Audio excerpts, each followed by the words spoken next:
Hey everyone, welcome to the Coach Catalyst podcast. This show is about helping you grow as a coach by standing on the shoulders of giants. Each show, you get a different mentor in your ear. The early motivations, the successes, the failures, the tools, the tricks, and the insight into where the industry is going. All of it so you can make your own dent in the world. Remember, success leaves clues. Now, without further ado, on to the show. Yo, welcome to the Coach Catalyst podcast. I'm your host, Trevor Whitwer. In today's episode, I talk with Tim Lyons. Tim is a serial entrepreneur, especially in the health and fitness space. He has a gym called Legacy Personal Training down in Scottsdale, Arizona, and they just went through a sick upgrade, so you'll definitely have to check that out. He has a book called Built to Grow. He also has a marketing company called Profit Marketing Solutions, and then he also, if that wasn't enough, has a mastermind called the Iron Circle. As you can probably tell, this episode was just jam-packed with business and entrepreneurship gems. So if you're in that world, this is definitely an episode you're going to want to check out. I hope you enjoy this episode with Tim Lyons. Tim Lyons, welcome to the Coach Catalyst podcast. How you doing, sir? Doing great, Trevor. Thank you for having me on the show, brother. Yeah, this is going to be fun. I'm really excited about it. So the first thing I want to get into today, really before we get into kind of your fitness industry background and all of that, is I want to talk about this Iron Circle thing I keep seeing all over the place. It's popped up on all my feeds. So tell me a little bit first what the Iron Circle is, and then we'll get into some of the background. Oh, yes. The Iron Circle. Well, the Iron Circle is basically our highest level mastermind. It's designed to attract and nurture the top 5% of the industry. And when we talk about industry, it's mostly brick and mortar. We do have some online coaches in there as well. But really, it's a group of guys and girls that are doing big thinkers, doing stuff outside the box. And it's designed for what's next. We talk a lot about, like the gym or the business is a vehicle for something else, and I've always kind of mentioned like, hey, the one gym's great, but it's not going to get you to the finish line as far as life goes. So what else could we be doing in there? We do a lot of cool stuff. We just got back from Myrtle Beach, South Carolina.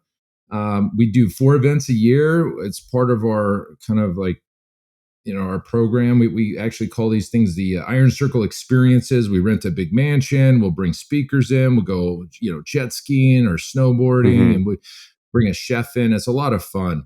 And really, there's nothing like it in this industry. There's plenty of masterminds, as you know, but really none for the gym owners that are really at the top, 5%, like I said. And so That's why we created it. We're excited about it. And it keeps growing faster and faster.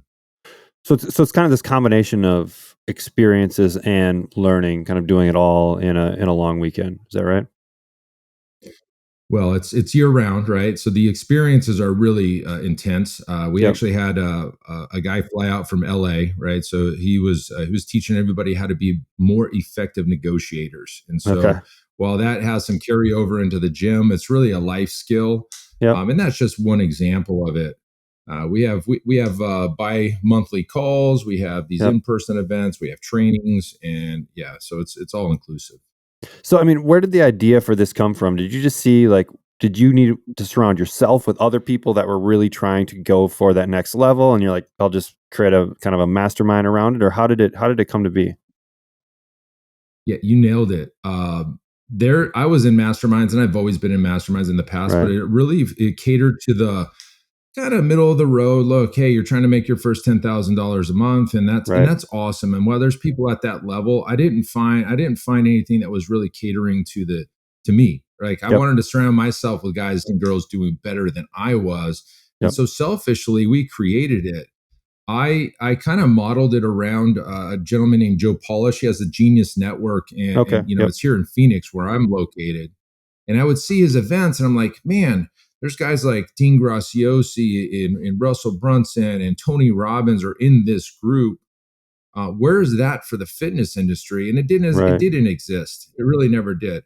And so like even some of the members of the Iron Circle have their own masterminds that they run, for gym owners, but they're also in mine. And so that, like I said, it was selfish. Selfishly, I put it together because I wanted to surround myself with some bigger players, and that's what we've done. So I mean, when you started it, was it just like, hey, I know these guys, let's invite them in, let's go to a place, an Airbnb, and just hang out and talk shop? Or was there a little bit more of a plan behind it? Well, we do these annual events called the Growth Summit, and the Growth Summit started in 2019, and it was 45 gym owners that I personally called and invited to come out to Scottsdale.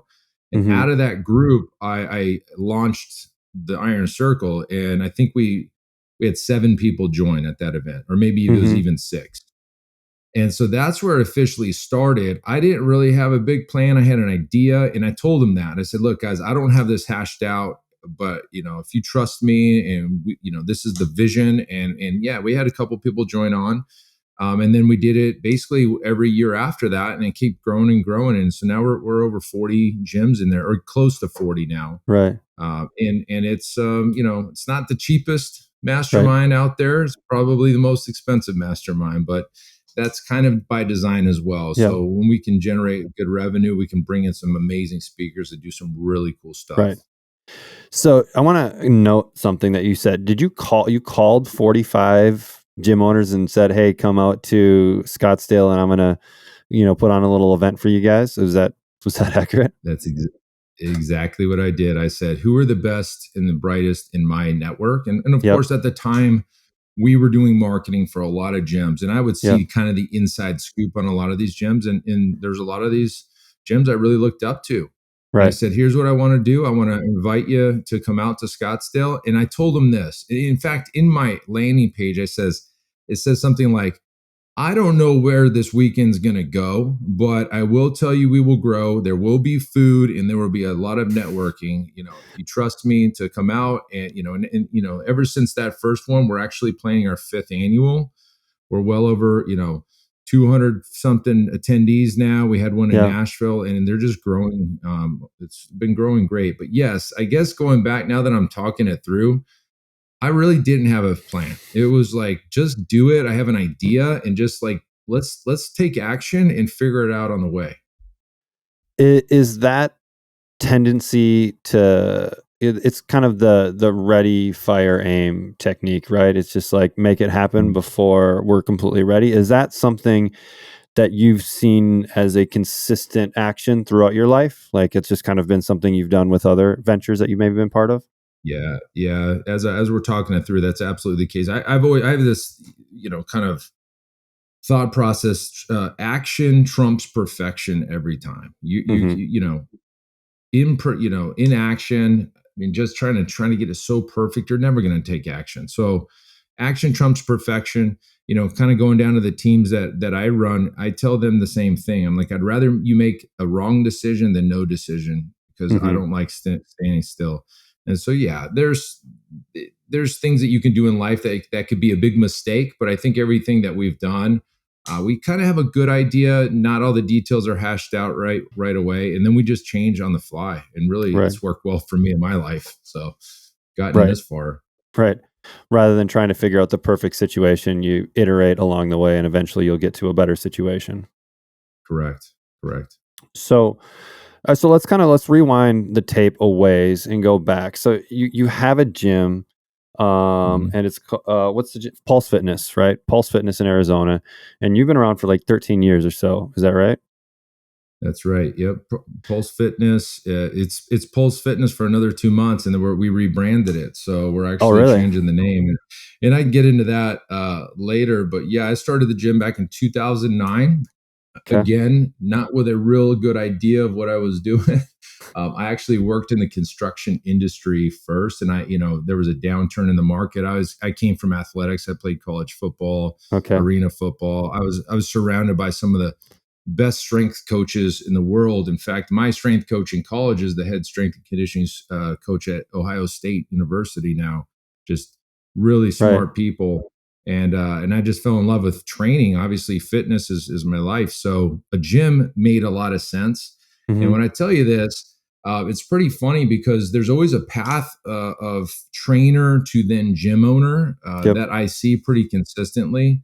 In fact, in our last Iron Circle meeting in South Carolina, I asked everybody, what year did you start in the fitness industry and what year did you start your gym? And there's always like a 4 to 7 year gap between the two. And me and one other person were the only ones that started the gym the day we started in the fitness industry. We started, and the other guy was a professional baseball player. So I Okay. think we both came from sports, and we kind of like, hey, we know fitness pretty damn well. Let's Right. just go all in and let's build a gym right on top of this thing. So not the normal way, but yeah, that's how Right. we started. So, I mean, that's really interesting though, because did you take on a lot of debt then to start that first gym? Was it like, hey, I'm going to go out and get an SBA loan and take on, 100K or 150K to fill it with equipment and, have 3 months of operating expenses and all that kind of stuff? Or did you have some money set aside, or how did you get it off the ground? Well, that's exactly what I did. I did get an SBA loan. It was for 99,500. I guess there was probably some threshold where they didn't need a whole lot of requirements back then to Yeah. open anything, and so yeah, I guess I came in under the threshold. I bought equipment on loans or lease to buy Yep. options. I had some cash, and coming out of construction, and my wife at the time was doing really really well, and so we bootstrapped the rest. And it was quick to fail. I'll tell you that right away. We within 6-7 months, if we didn't make some dramatic changes, we wouldn't be here today. So I kind of opened up with a wrong model, got Okay. some bad advice. It was basically more or less an all access 24/7 Yep. gym with training if you wanted it. Training Okay. if you wanted it. So we would have independent trainers lease our space. And Got it. I was mostly interested in just basic gym memberships and get that Yep. reoccurring revenue. That's where my head was. Yep. And these coaches were making $10,000 a month, $20,000 a month, and I was making like eight. It's like, man, I'm Right. doing the wrong thing here. So yeah, I made some dramatic changes within the first 10 months of that business that then turned into what we have today, which is a training facility. And thank God I did, because we wouldn't be here. So you switched and did you just basically bring everything in house? You said, all right, we still have the gym, but now we're going to bring the coaching in house and we're going to kind of handle the coaching rather than That's almost subletting it out to other people. That's exactly what we did. So overnight, we made some changes. We kind of told all the coaches, you have like till the end of the month to figure your lives out. I wasn't my concern, because I had my name on the lease and they did it, and Mm-hmm. they can go wherever they want. Right. And so, yeah, we brought some coaches in house. I hired one of the independent coaches as an employee, and that worked out Mm-hmm. pretty dang good for a while. But yeah, we basically started from scratch. I opened the gym with 0 members. I didn't know Right. anybody up here, and I had just moved to this house, and I was like, you know what, this is a great area in North Scottsdale. Let me just do this. Mm-hmm. And I was just young, and I was 29, so I guess I was just dumb enough to not think that I could fail, and made it. Obviously, we got here, we got this far. Well, sometimes having your back to the wall or being backed into a corner helps you find success because you're forced to find it versus if failure is an option, then sometimes it becomes the option. So, I would agree. And yeah, confidence. I think I just felt like I was going to figure this out no matter what. And, right. and I was all in. I had just lost my job in construction. That was around the economic downturn. I was in commercial. So residential Okay. took the first hit, and it Yep. was delayed by about a year and a half till the commercial industry collapsed. And that's the side Mm-hmm. I was on. So at least I got a year extra more than the residential guys. But yeah, now I was thrust into the gym 100% of the time. I can't believe that I thought at the time this was going to be a little bit of a side hustle. I thought the gym was going to be a side hustle back then. And now I'm like, what was I thinking? Right. As a gym owner, Coach Catalyst is the key to having low turnover. For several years, I struggled and spent 10 to 20 hours a week communicating with clients via phone calls, Facebook Messenger, email, and text messages. I had tried everything to make my life more efficient. I was at my wit's end. And then I found Coach Catalyst. Since starting the software, I have found a life again, and my clients are thanking me for being so involved in their fitness life. I've cut my daily commitment to interacting with over 300 clients to under 15 minutes a day and have streamlined my 6-week challenges. I couldn't recommend it more. I just don't know if I would even be here today if it wasn't for Coach Catalyst. If you don't have an account already, you're missing out and not helping the people you could be. So you kind of jumped in full force to the gym. And so was your role in the gym more of the kind of front end business, marketing, sales, that aspect, or did you get into the training piece as well? Yes, I did a little bit of the training. I went off, got CrossFit certified, and I quickly realized I really did enjoy it anyway. Like I enjoy Okay. working out. I didn't enjoy Right. training clients. And so, yes, my role was marketing. Definitely everything to do with sales was me. I was the janitor. I was the Yep. errand boy. I was also out doing door hangers and standing in front of the grocery store trying to pass out, Yep. flyers on cars. I did all of that.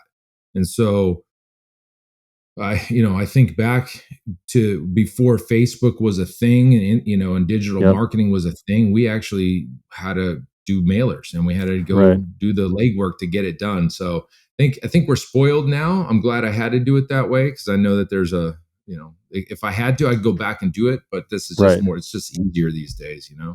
Right. Yeah. It's Mhm. it's pretty fascinating the reach you can have now with social media versus before you had to, put a flyer on 1,000 cars and, maybe 10 of those people would actually read it, not just crumple it up and throw it in the garbage. Right. So, Yeah. Hope for the best. right. So then, then the Profit Solutions, and that's kind of like your marketing arm, right? Like where you work with other gym owners to Mhm. help them with that aspect. How far into the business when you started that thing? That's a good question. So 2009, we were in location one. We were about 3,000 feet, and, Okay. and around 2015 is when we expanded and went to the location that we're in now. It's 8,000 feet in pure training facility only. So it's just like a Okay. giant. It's like a big training studio. Yeah. That year was the year that I figured out Facebook and I figured out funnels and I figured Mm-hmm. out automation, and I was basically a couple clicks of the button and have 50, 60, 80 people showing up in the next month, and it was like a piece of cake. And so like I said before, I was in masterminds at the time, and so basically I just said, hey guys, here's what I'm doing, let me show you how to do it. I feel like you guys should definitely be trying this stuff. Mm-hmm. And I basically gave him everything. I would do screen shares back then. I think it was Skype or something. And so Yeah. we were like, hey, I was telling all these gym owners, this is what you guys should be doing. And some of them, reached out. It's like, hey, I don't want to learn that. Will you do it for me? And I was doing it for free for Right. months. I was like, sure. I don't know if it's going to work for you, Trevor, but let's try it. Let's throw $500 at this thing and let's give it a shot. And exploding gyms, exploding. It was like stealing because it was the Wild West back then as Right. far as Facebook went. The CPMs were, peanuts. They were like probably Right. $4 to $6 CPMs. And long and short of it is, we were basically turning gyms around overnight, putting Mm-hmm. 100 paid clients into a gym in 30 days. And so that then turned into word of mouth, that then turned into a real company. And within 9 months, we had already done near $1.8 million in revenue with Profit without any marketing because it was just spreading like wildfire. So Mm-hmm. that's when Profit started. We actually made a real company out of it, like an LLC in 2016.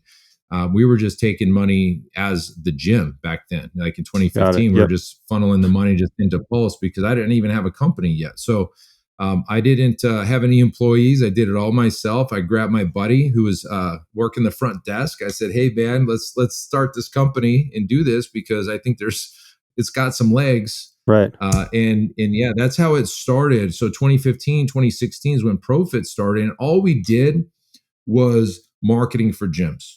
Got And it. so I felt like we were one of the first in that game. Now everywhere you look, somebody's doing marketing for gyms. So Right. we exited the marketing services in about 2019, and we went into coaching and consulting with gyms. We still help with marketing because we're really really good at it, Yep. but we stopped doing the done for you service Got stuff. it. You're not doing the implementation. You're kind of just teaching the principles and allowing them to execute. Yeah, and really it's more systems based, and Right. we teach automation, we teach sales processes and delivery processes. We don't actually click the buttons anymore. Right. And so do you still have a team then that helps with that aspect, or is that still a lot on your shoulders? Well, no. So it's me, my partner Randy. We got a videographer Nick, and we got Conan as our digital or a design guy. But me and Randy are pretty much running the whole thing. Mm-hmm. We run the Iron Circle, we run the events, we do all of that just with a couple people. As far as the marketing stuff, like the service side, the agency, out of one of our Iron Circle meetings, one of our Iron Circle members came to the table and said, "Hey, I think we should create our own internal agency for the Iron Circle, and we will serve the ads and we'll serve the admin stuff, and we'll have a team of people that we can outsource and create within the Iron Circle." And Mm-hmm. so Matt, one of our Iron Circle members, has done that. And so now we leverage his team to run our ads and run our clients' ads too. So that's the kind of thing that comes out of these masterminds, is just these spin-off businesses and outside the box kind of ideas, because everybody Right. needed it. We just, nobody wanted to do it themselves, and we Right. couldn't really trust anybody anymore. So we just built it ourselves, or Iron Circle did. I mean, I think that's one of the beauties of really high level type events, or I should say high level type groups, is it's just a lot of entrepreneurs, big thinkers, and out of that comes new businesses, new ideas, and things typically move really quickly because those people know how to get stuff done, and that's the reason they're there. And so I think it's awesome, and you've probably seen more of that stuff as well coming out of your Iron Circle. Yeah, it's great. And we're outsourcing his stuff, and he's got VAs now doing some of the stuff for us at my gym. And it's great because somebody's got to do the work, right? Right. And Yeah. as a gym owner or as a business owner, you can't be the one doing all this stuff if you want to scale. Mm-hmm. And so now we've got teams that are trained in specific departments for fitness, and Right.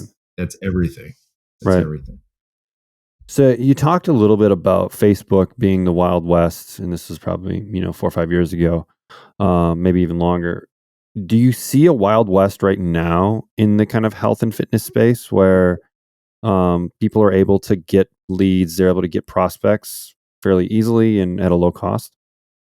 Yeah, I do actually, and I'll tell you what that is. It's not going to be a surprise to you, but before I tell you that, I think Facebook and Instagram still has a lot of legs left. Okay. If you understand the math of marketing, Mm-hmm. you're not so concerned about cost per lead. You're really more concerned about cost per acquisition and Right. return on ad spend and all this stuff. In fact, I have a whole training. I'll give it to you guys. We can just drop the That'd link be awesome. somewhere. It's basically the math of marketing. I think it's winninggym.com/math. Don't I'll check that. We'll get it before all we figured close. out. Yeah. Yeah.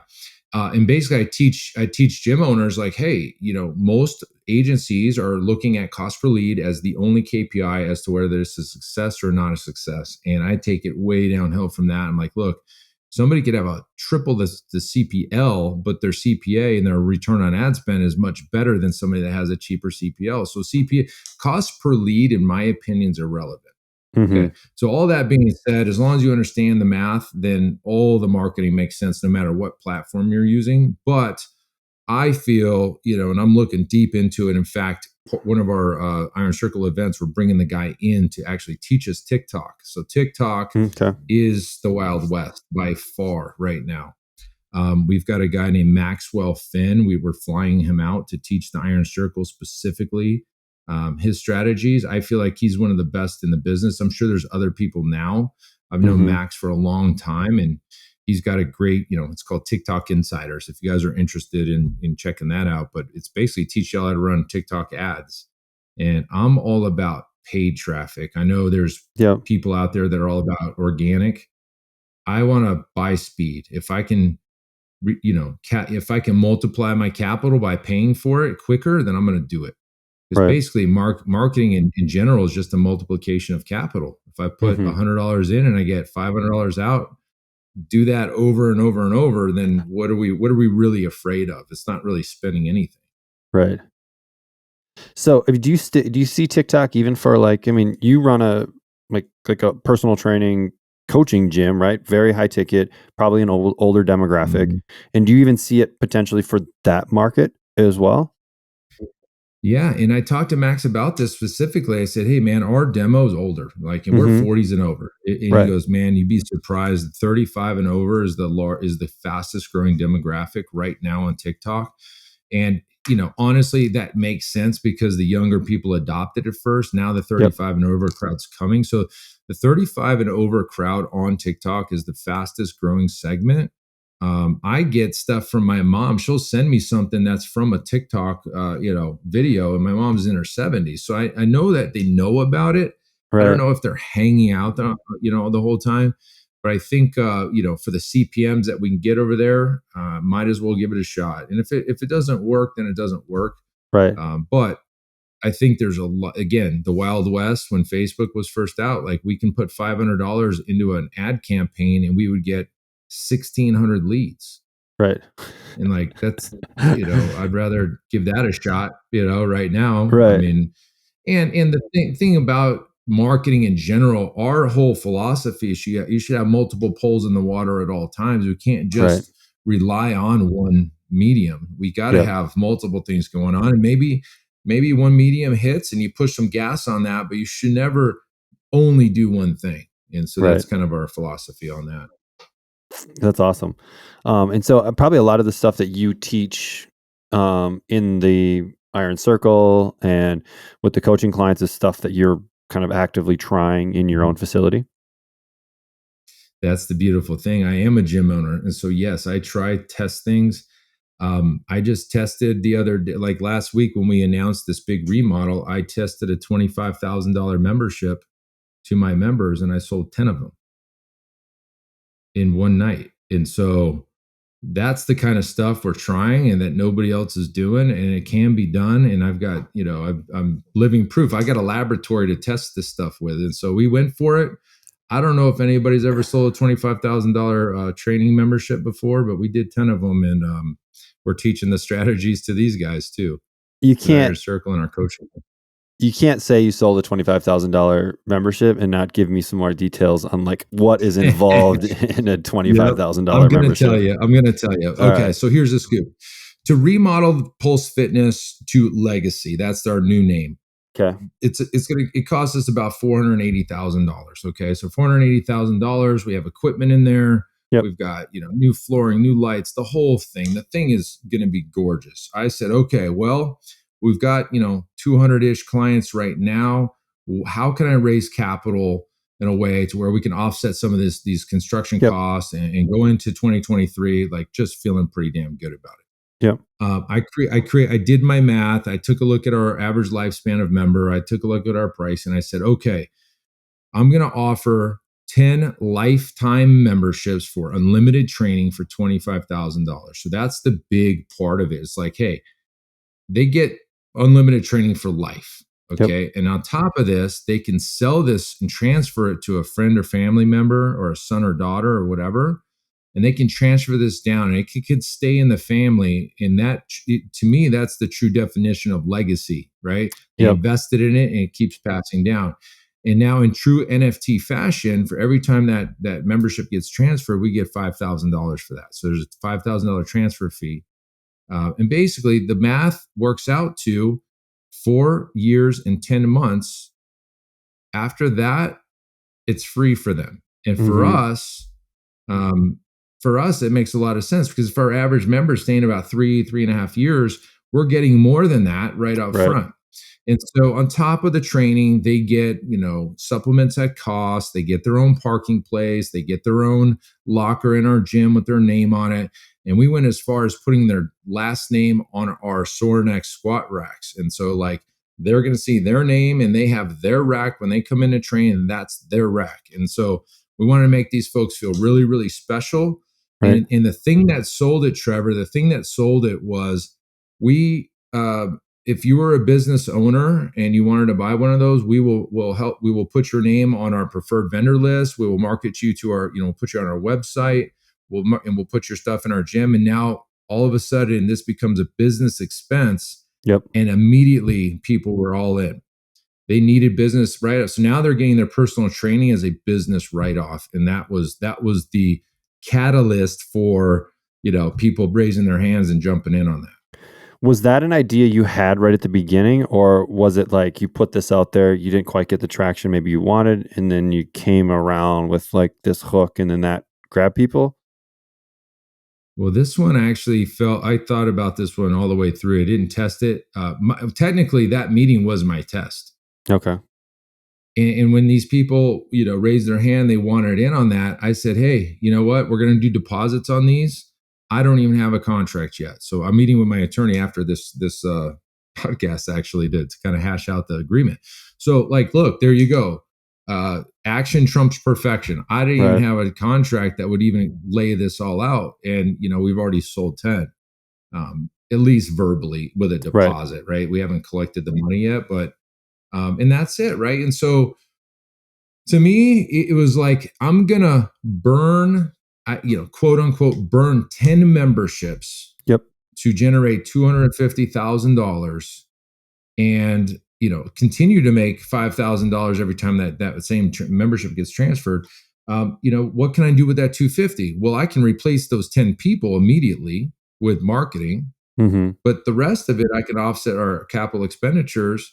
And I was thinking about this, if there's ever a gym owner out there that needs capital to generate for another location, this would be the way to do it. Like I've never heard of anybody doing this before. I just came up with it as me and my fitness director were thinking about how to do it. And we just came up with this idea, and it was a home run, Trevor. I can be honest with you. I think this could be the way people can then leverage their current membership to do another location and do another business, etc. So you're saying how someone could leverage this is they could, let's say, sell 10 of these for $25K and then use that money to open the next location? They could, yeah, if that's in their, if that's their goal, right? If that's their goal. Now, a couple caveats here. You kind of have to have some, tenure in the space. You can't just do this the first year because nobody's going to trust you're going to be there in 5 years, right? So if you got a gym owner that's out there, or a gym that's been out there 5, 6, 7, 10, 15 years, then this kind of play would make a lot of sense. The other side of that is our memberships for unlimited training are, they're about $5,200 a year. So 25,000 made a lot of sense. It was almost 5 years. Yep. So you may not have that high of a membership, right? We're $99 a week. So maybe you do like a $15,000 one and you do 20 of them and you get 30, you get 300,000. And so there's ways to play with it, but we loaded it up with a lot of bonuses. I did the whole, Russell Brunson perfect webinar stack and live, and I had all my members there and we said, hey, this is the value of this. This is the value of this. And it came out to like $70,000, but we're not going to ask you to pay that. It's $25,000, and people were sitting up straight in their chairs, ready to jump on this. So you sold it from a webinar, right? So you kind of pushed a bunch of people to a webinar, or was live? Well, no, it was live in the gym. Like we had a happy hour, we had chairs, I had a presentation, we had food. This was what we called our State of the Union address because I had to get people there to explain all the changes and explain what the construction is going to be like. Got it. We did record it. And the people that couldn't make it, we actually sold three people off of that by itself. So we did everything at once. Not only did we offer this lifetime membership option, we changed our pricing, we changed our freeze policies, we basically changed everything all in one swoop. So in January 1st, every member's on our new pricing, and that's it. And that alone, that'll be over $1 million reoccurring revenue every month, just with the changes we've made. It's like, if you're going to do it, I guess you got to have some big cajones to do a rebrand, but I think that's the perfect time to do it. Right. And so did you feel like, were you kind of, so we see this a lot with gyms, right? They start at maybe a certain level because that's maybe what they're comfortable with as an owner. And then they realize that they're probably way too low and they need to be higher in order to cover all of this stuff that a business requires. And so was that kind of something that had happened in your facility where you needed to be at a different spot to create the thing that you needed or wanted to create? Yeah. And then this was that chance to do it? Yeah, early in my business, I got some bad advice from a lot of people. One of them was never change anybody's rates. As long as they're a member, stay, and I think that's the absolute worst advice I've ever gotten in my life. I think the cost of business is going up every single year. Your rent goes up every year if you don't own your building. Like it's cost to do business is going up. So it is in your best interest to write into the agreements that there will be an annualized increase on the membership, anniversary, and just slowly increase people's rates. And so you never have to do a global price increase because that's very uncomfortable. I would just build it into the memberships, just like if you have a lease agreement with your landlord, every year is 3% or whatever that is. Right. Do the same thing with your memberships. And, on top of that, you could go as, you're a SaaS company, right? So like SaaS companies like Netflix, for example, they don't explain anything when they raise your rates. Right. They just say on January 1st, your new rate is this. Like, if you have any questions, email this info. So for whatever reason in the fitness industry, we get so tied up with about raising people's rates, and people are sensitive, and there's a family, but like, look, the cost of doing business is going up. In order for you to, it's either you take the hit or they take the hit. Right. And I think you're in business to make money and make a profit and be there for years to come. So I think you just got to do it. So do you see is there a percentage that you find in working with a lot of gyms that makes sense? Is it 3%? Is it 5%? Is it 10%? It depends on how low you are, right? And Right. so I think you need to take a hard look at your cost of doing business. And, if you just take the last 12 months, 18 months, it's up 30% across the board. Right. Everything's up 30%. Like everything you get is up. It's just whatever it is. So if you're, $200, you should be at $260. And so no, 5% wouldn't cover it, right? Like you'd have to like, I like doing round numbers and, and so like say you're at, $150, let's get you to $200. Let's do a $50 increase, and that's 33%, right? So it's kind of a bigger jump, but I think every business in every area is going to be a little different. Some of our members have been there for 13 years, still paying some old crappy rates. And we felt like, we felt bad about raising them because they've been loyal, but honestly, we've been going negative by just having them there. So we can't do that anymore.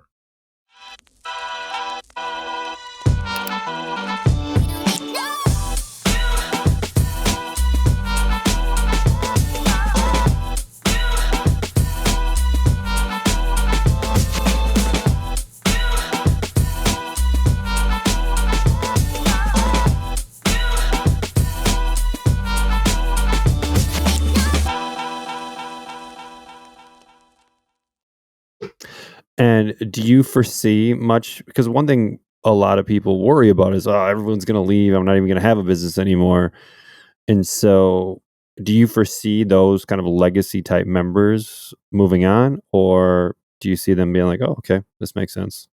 It's a great question. We've done price increases with gyms all over the nation, in fact, across the world. And what we're finding is, first off, we'll do an equation. We will do the math and say, if everybody moved into the new membership, we'll make this much money. What are we making now? What's the difference? And we have a number that we can lose and still break even. So we'll do that equation and say, hey, you know what? If we lose 25 members and, and everybody's on the new rates, the ones that stayed, we will be a break even from what we were making. So we're not going down anywhere. So we'll determine what that number is and we'll track it. Okay, this person left. So that's one off the board, two off the board, three off the board. And we have been so surprised that some have had 0 losses. Some have had like 2%. And I think the highest has been 7% of a loss. And so every single 100% of the time, they are way ahead with a few less members, but making, dramatically more money. It's people are almost at this time of where we're at, people are expecting price raises. They're getting price raises from everywhere. Why isn't it coming from your gym? Right. And so if a gym owner, or really any business, and they felt like they were priced too low, do you find it kind of ripping off the Band-Aid right away and getting to where they need to be? Or do you see like this kind of stair step kind of over the next 6 months, or, every 6 months bump it up? Do you find one strategy better than the other? I like just to do it all at once. Like we did it all at once, and most of the gyms do it all at once. Now the question becomes, how do you justify and how do you communicate to your members? And it can never be about cost of doing business. It can never be about profit margins. It has to be about what's the benefit to the member as to why this is going up. And so there's two different camps. Some camps are like, hey, just do it like Netflix does it, and all your other subscriptions, they just send it out and don't really say much. Right. And then there's the other camp. It's like, well, we're raising it because we're adding this, and we want to have the best atmosphere for you guys, and we want to be able to pair coaches more. And there's Right. two different camps. And so, personally, when we do rate increases, a lot of times we're doing it with gyms that are adding semi-private training to their business model in which they've never had it. And so Got it. this becomes the perfect time. And so that's kind of our specialty at ProFit is working gyms into a semi-private training model. Either Yep. they're large group, CrossFit style or boot Yep. camp, and Yep. they want to add this layer, or they're one-on-one and they want to add this layer. I think semi-private training is the perfect hybrid of it's the best business model out there. We've looked at Yep. both ways, and it's funny because it's usually not the one in the middle, but it is. It's the one in the middle that Right. makes the most money. The clients can get the best results. You can leverage the coach's time. You can still charge a high fee, and it works. So when we do it with our gyms, it's typically, hey, well, we're moving everybody to this new model, and with the new model comes the new prices, Mm-hmm. and that's been the way we've been doing it. So do you see a lot of gyms transitioning from the large group model, which was extremely popular for the last 10 years, into this where they just do it solely small group training, or do they still kind of hang on to that large group aspect? Believe it or not, we were getting a completely out of large group training 100%. So, and we were there too. We had a large group and a semi-private. Yep. We've completely eliminated, we called it team training, but basically it was boot camp style training. Yep. We've gotten rid of that. It's 100% of our gym is semi-private training. And so the gyms out there that are thinking about, okay, the guy down the street does CrossFit. This one over here is Orange Theory. That's F45. This one's a Burn Boot Camp. To the consumer, that's what they would define as a class, right? Yep. Everybody's doing classes. Everybody's Yep. doing the same thing. Well, if everybody offers the same solution to the problem, they're going to go to the cheapest place. Why wouldn't you? That's why between CrossFits, it's such a thing. Like, well, our CrossFit's so much better. Our equipment's better. To the consumer, you both offer CrossFit. Which one's cheaper or more convenient? Right. I mean, maybe one's on the other side of town or whatever. I can't get to them, so I'll pay more because it's closer to me. But with semi-private training, you get the best of both worlds. One, you're in a different ocean than the large group guys. So like you're not a class, you're training sessions. You're also have a great proposition against private training. Well, private training is $100, $120 an hour. Yep. We're only doing, $35, $45 an hour. And so you can get more training for less money. And then the gym makes more money because we're going to do that times 6 or times 5 to one coach. On top of that, like even the unspoken thing is the clients get not only connected to the gym and the coach, but the other clients that they're training with, because it's a little bit slower paced than like a large group class. Right. They get a chance to talk. They're not breathing and dying and rolling around on the floor. You can actually talk to people, and we have a community now, and they're sticky to the gym through the members as well. Mm-hmm. Yeah, I think you're spot on, and that's exactly what I've been seeing in the industry and how we're actually looking at our facilities as well. Is that model just makes sense, and even from a staffing standpoint, it makes a lot of sense. And so you can build a really profitable business in a little bit less space too. If you're not having to have 30 people in a space at one time, you don't need the square footage that you do with 6, right? So correct. Yeah. And it's it's the value prop is that it's personal training just done in a semi-private atmosphere. Right. So the big differentiator is like in a large group, like CrossFit, everybody's kind of doing the same thing, right? Everybody's in teams, or they're at stations, or they're doing the same amount of reps, weights, and all that stuff. Like even in CrossFit, guys have this, girls have this, right? And that's the weights on the bar. Well, with semi-private training, you can have 6 people on 6 different programs, and it works really well especially when you get your systems dialed in, and like everybody looks around like, this is for me. It's not because that's what it says on the board. And so you can charge more, and there's just that more, customized feel to it that they can't really get anywhere else. And so as part of this big change that you're making into legacy, are you still doing like team training, group training right now? And then that's going away once you move to this, or have you already shifted to the semi-private Oh no, small we group stopped model? years ago. We stopped Okay. 2 years ago now. No more team training. Yeah. Got rid of it. So how did you find the transition? Because there was obviously a bunch of people in team training and they were paying less. And so you're saying, hey, we're going to stop this thing. How did you transition some of those people into the semi-private model and kind of show them the value there? Because it's obviously more expensive to be in the semi-private model. Were there any strategies around that transition?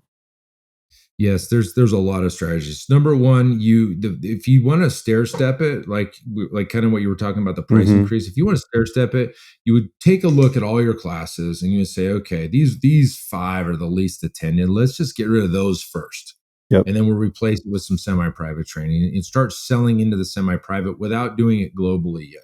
But let's just say you're down to a point where it's time to rip the Band-Aid off and you want to get everybody out of that. You always give all of these folks 30 days to experience the next level up for the same Yep. price they're paying now. So if they're paying $149 and this new membership at semi-private is $249, hey, for $149, you're still going to pay the same. We're going to give you the next level up so you can experience it, because Yep. I've always been a believer that nobody's going to buy something they haven't experienced. And so, like when you're doing your trial memberships, you always put the people in the membership that you want them to convert into, Mm-hmm. because that's what they're just going to naturally do. I know this, I like it, let me keep doing it. So give them 30 days, and hell, you could even give them 45 days if you really wanted to, and just say, hey, you're going to pay the same. We're going to upgrade you, give us a chance to earn your business at this level. And Right. at the end of the 30 or 45 days, we'll just move you on up, or we'll cancel you out. And did you find you had a good stick rate from that? I got to go back and think about it, because again, we stair stepped it down. And so we're not, first off, we stopped selling the team training. That was Got the it. first step. We didn't put anybody new in for a long, like we were filling up our semi-private only. That was step one. Yep. Then we killed the semi, but then we killed the lowest performing classes. Yep. And then it kind of forced people into these kind of early mornings, which, honestly, I enjoyed seeing those. They were packed, right? And there's a lot of energy and everybody's flying around. I mean, it was tough, like mentally and emotionally, to say, hey, we were going to cut this beautiful class out of this schedule and be done with it. But at the end of the day, we looked at our analytics. We looked at our team training clients versus our semi-private training clients, because we've been doing semi-private training for 10 years. Mm-hmm. We just also had team training on top of it. It was just another layer. What we found, Trevor, is our team training members, the large group members, stayed 9.8 months, and they paid around $150 a month. 9.8 months was the average lifespan. Our members that paid $350 or more a month stayed 36 months. Mm-hmm. So that alone was enough for me to say, golly, I wish we could make this work, but it doesn't make any business sense to keep this team training on here. Those are prime spots. Let's fill it in with people who are going to pay more, stay longer. But by default, Trevor, just got to make sure you understand your demographic is going to immediately become older. Yep. Because the younger folks are sticking to the team training stuff. And I get it. Yep. It's cheaper. But with young also comes, they're getting married, they're changing jobs, they're moving out of town. Like that's why they didn't stay that long, because they didn't have roots planted. Yeah. So the older clientele, they're retired, or this is where they're going to live the rest of their life. That's why we're keeping them for so long. Mm-hmm. Yeah. I mean, and as far as that demographic and where you're at, you're kind of in a prime location for those retirees. And I mean, a lot of people are picking Arizona as the place that they want to spend a lot of their time. So Arizona, Florida, some Texas stuff going on, So yeah, I mean, our memberships are, our member base is older, but I would tell you, like, they're still young at heart. They're active. They golf. They want to stay fit. Like, some of them, obviously, a lot of them are still working, but they're just not. If you went back to like the Golden Girls era, you remember the show Golden Girls? Yeah. Yep. Well, some of those ladies on the show, I think, Dorothy was only 44 years old, and you look at how old they were back then to what a 44. I'm 43. I don't. You know what I mean? It's like just two different worlds. We're staying younger longer, if you will. Right. Yeah, and I think there's a the demographic that's getting older now. So I look at my parents who are kind of in their late 60s. They're kind of the first generation now that has seen fitness through their whole life and really values Mhm. fitness as a tool in their toolbox to live a longer, more fruitful, more active life. Where when I talk to my grandparents, so my grandpa's still alive and he's 94, and they grew up farming community. And I tell him Mhm. about the gym, and he's like, "Well, why don't you just go grab some pails and go feed the cows, and go cut down that Yep. tree, and then like go put it in the fire." And so like his concept of the gym is just like you just go work, like that's physical labor. But True. Yeah. the next generation down has spent their lives in an office or at a desk, and they just don't get the Mhm. movement that other generation got, and so they've utilized the gym, and now they're of the means to be able to pay for it and value it. So we're just seeing a lot of the same things in our communities as well. So it's just kind of interesting how everything evolves. It does evolve, and I'm sure there's a listener out there and be like, "Dude, it wasn't Dorothy." You're right, it was Blanche. Blanche was I forgot her name. Blanche, the tall one, was, like, in her early to mid-40s, Oh, that's crazy. I didn't and know that. you just look at them on and it's like, they wouldn't ever step into a gym. Their fitness was not even on in their ecosystem anywhere. But yes, Right. to your point, generations are now finally a full cycle is through the gym, and that's fitness has been their whole life, right? And Right. so I love that we're at that point finally.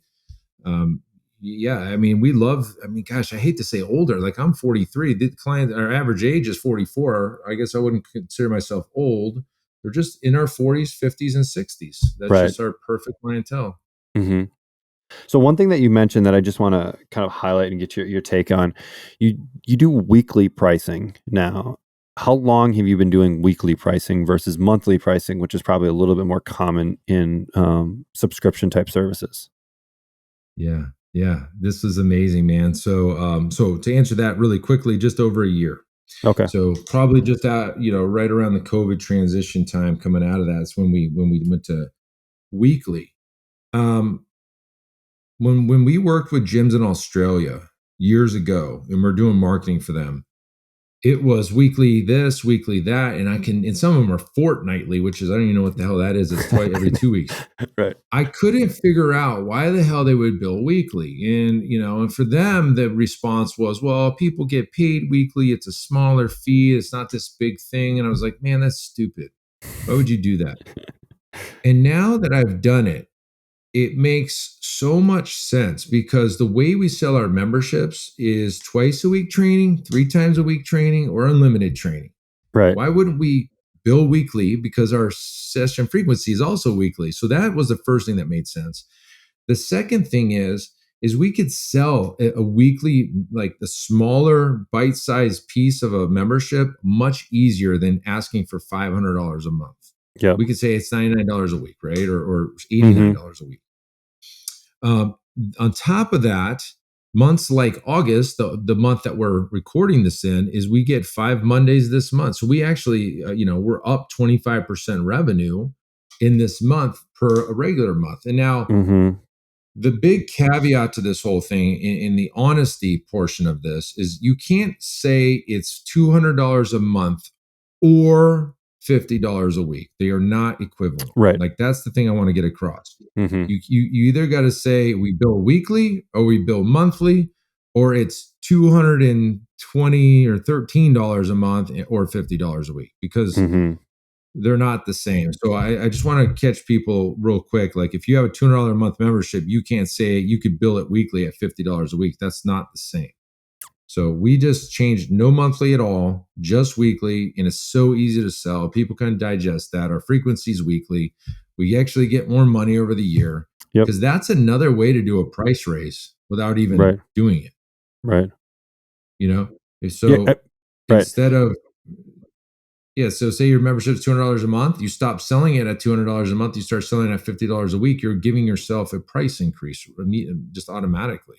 You get an extra month, right? Because if every month was 4 weeks, there would be 48 weeks. But there's Correct. 52 weeks in a year, and so going weekly, you essentially give yourself 4 more payment cycles than Hmm. if you were monthly. And so, did you, when you guys did that, did you say anyone new coming in, they're on weekly, and then we'll transition old legacy people, alumni into that? Or was it just like, hey, we're making this change and, starting January 1, everybody's going to be on weekly memberships? Yeah, well, like a lot of people, I don't like to rock the boat. And yeah, I think it would cause a little bit of an uproar if we just said, hey, Right. whatever your contract said doesn't matter. So what we stopped doing was selling the monthly first. Yep. We only sold weekly for the last year. And now on January 1, when we make the change to legacy personal training, we're basically telling everybody they have to sign a new agreement. Got So it. in one fell swoop, we get everybody that was ever on monthlies going to weekly. And again, I had to do the State of the Union and the presentation and the whole remodel. And so I don't expect people to just be able to snap their fingers and do that. Yep. But for us, it solves all of our problems. One of our other giant problems here in Arizona is we have clients that go on freeze for the summer. It's 115 degrees here for 3 months. They're gone. We lose $20,000 in reoccurring revenue per month out of one location, just our only vacation for 4 months every summer. And we've been doing it for this is our 14th summer. So in order to fix that, we changed the policy and said, you can no longer freeze for months at a time. If you're in our annual program, you can freeze for 4 weeks max. Mm-hmm. And so that solves that problem. We solve our weekly billing from monthly problem. We raise our rates. Everything's good. So it's all going to happen all at one time for us. So do you have a monthly? We just took all of our problems that we were facing. We just said, let's fix it all at once. Let's just do it. Right. So do you have like a month-to-month type agreement and then an annual 12-month agreement, or do you just stick to the single agreement? So we wanted to simplify as best we could. Right. We basically have 4 memberships, and I'll give you our pricing if you want to know it. So we have 3 open-ended agreements, no term, and that's twice a week for $99 a week. Yep. 3 times a week for $119 a week.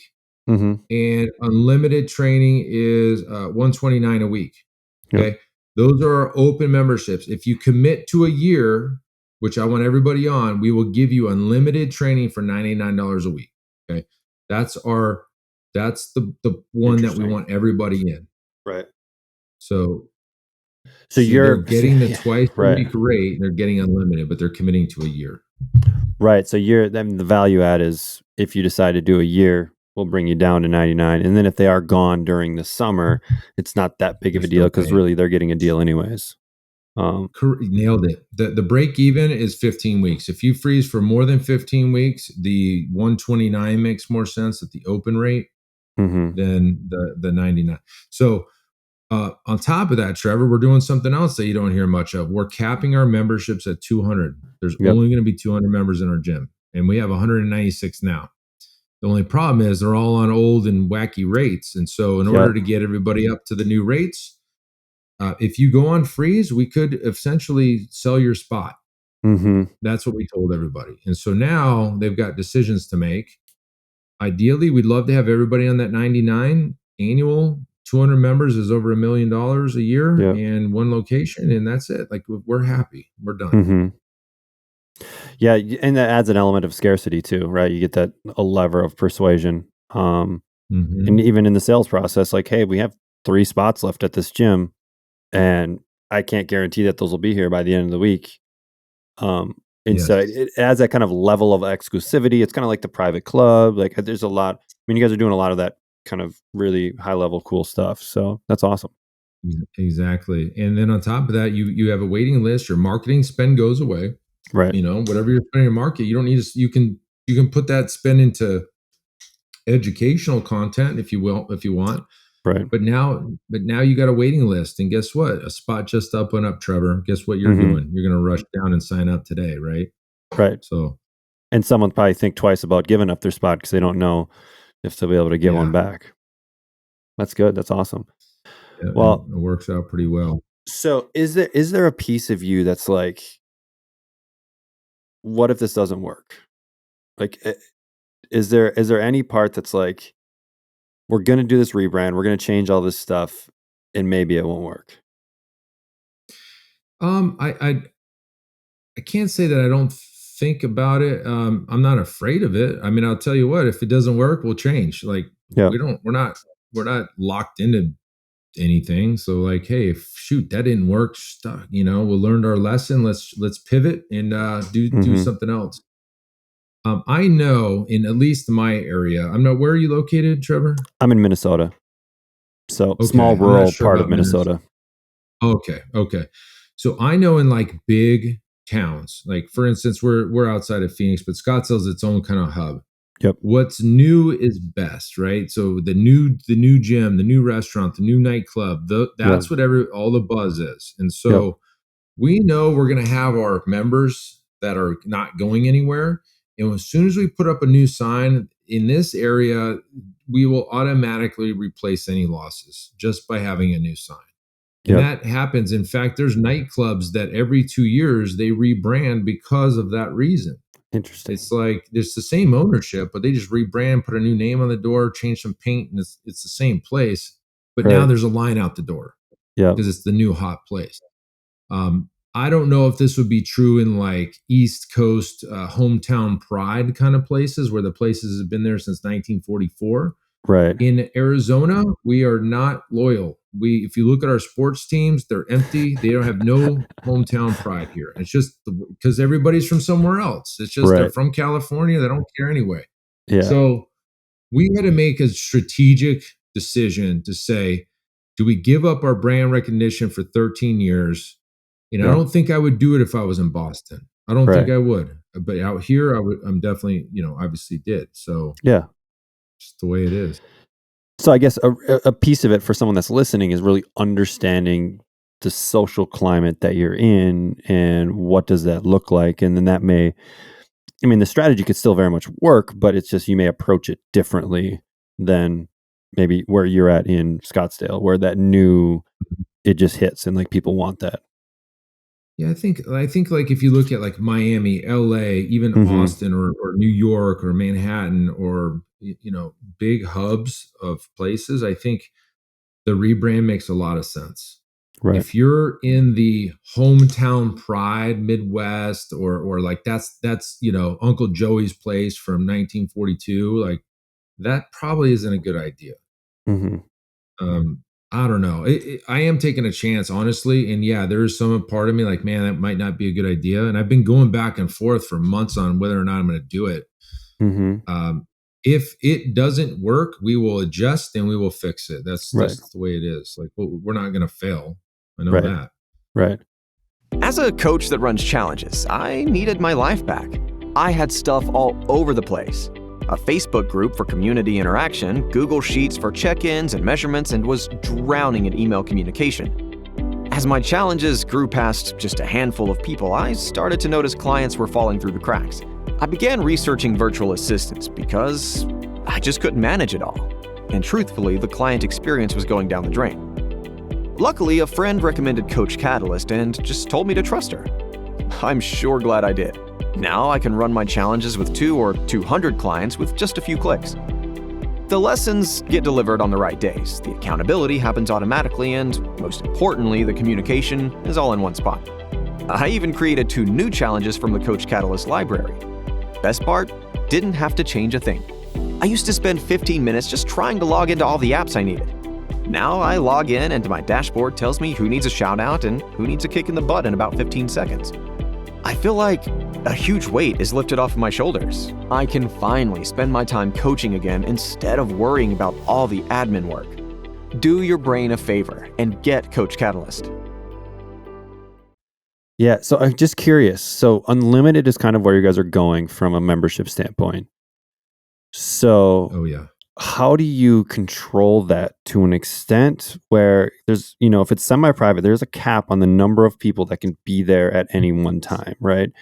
And so with 2 times a week, with 3 times a week, you can kind of predict a little bit better. But with unlimited, like someone could theoretically come over every day. They're probably not going to. Yep. So how are you planning for those like logistics of like someone getting mad that I can't ever get into this time because, it's full and kind of those things that might happen?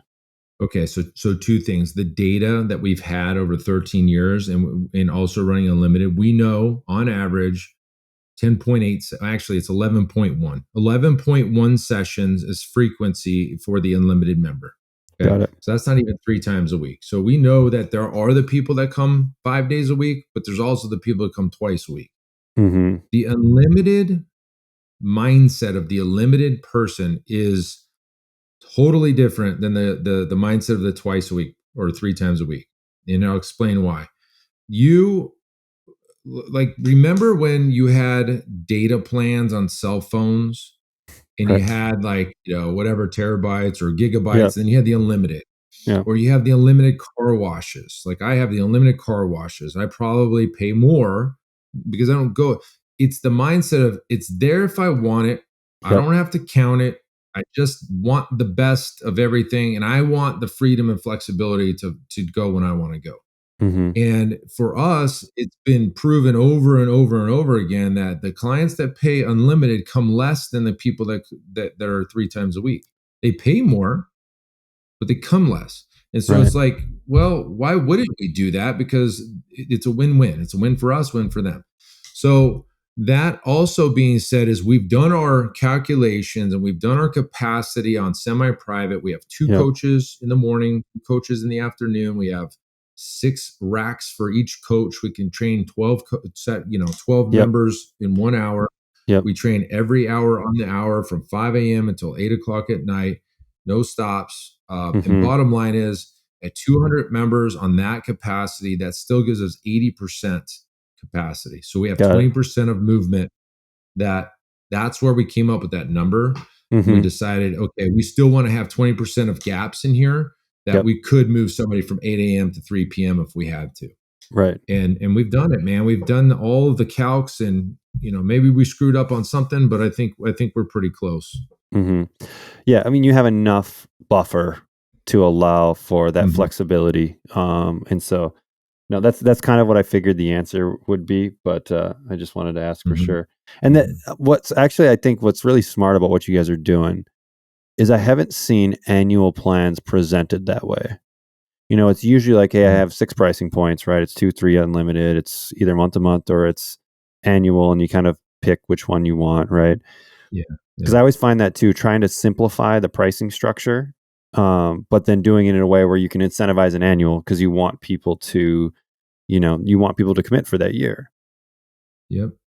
We want And the annual, and we want to limit their freeze capabilities. That was more than anything is what we wanted. We didn't want them to just go freeze for 3, 4, 5 months on end. We wanted them to right. say, hey, we're going to give you 4 weeks. Shit happens. You might not make it this week. Cool. We're not going to build whatever it is if you're out of town.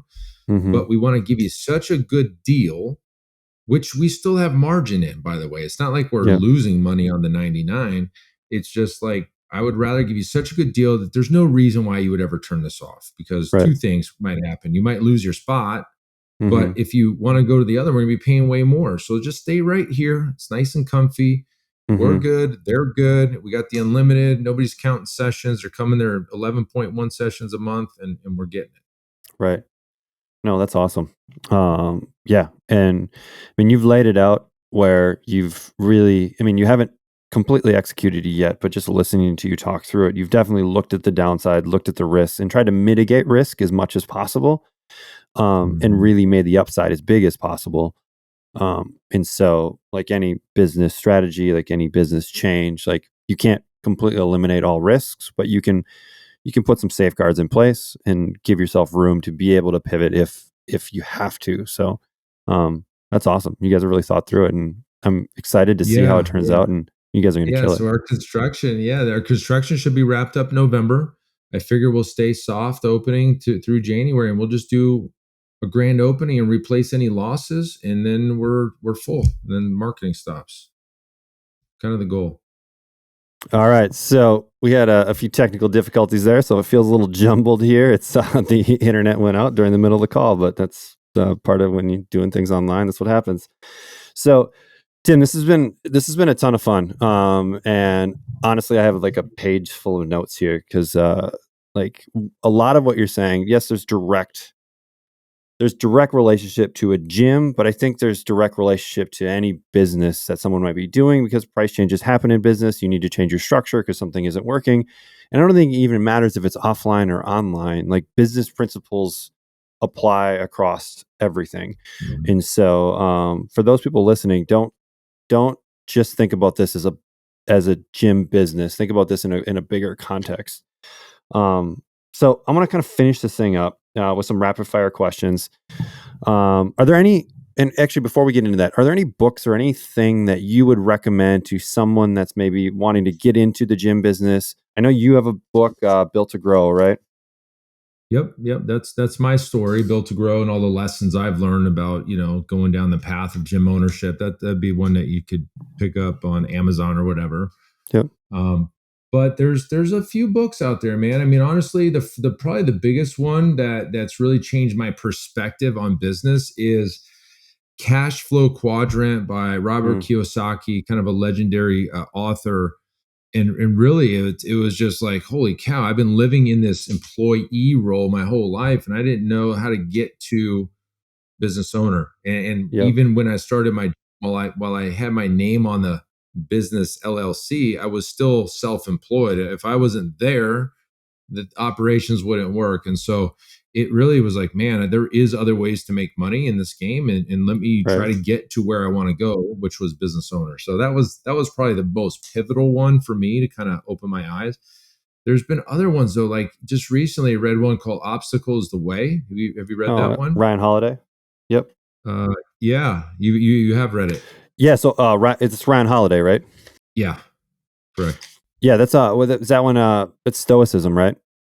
Kind of around the whole concept. It's about Stoicism, correct? Yeah, you nailed it. So yeah, it's about Stoicism. It's about everybody's faced with adversity, how you approach it, or how all these other people in life have approached it. It just opens your eyes, man. Like, hey, you can learn from everything, and so I think it just kind of grounds you out because bad stuff happens all the time.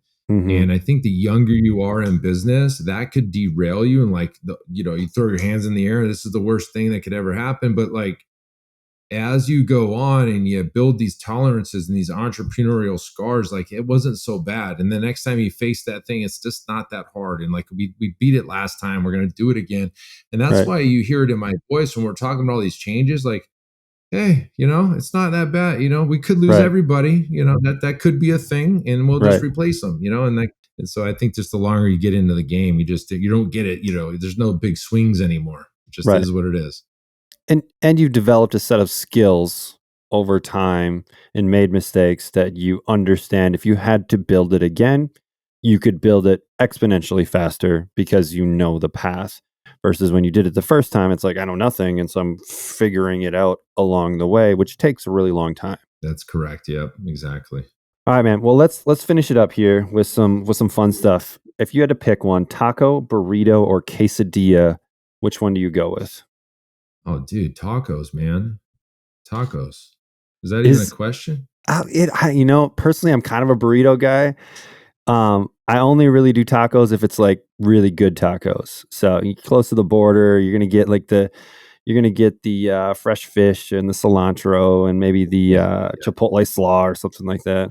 Yeah, there's so many things you could do it with burritos. I just always think burritos are a little too heavy, man.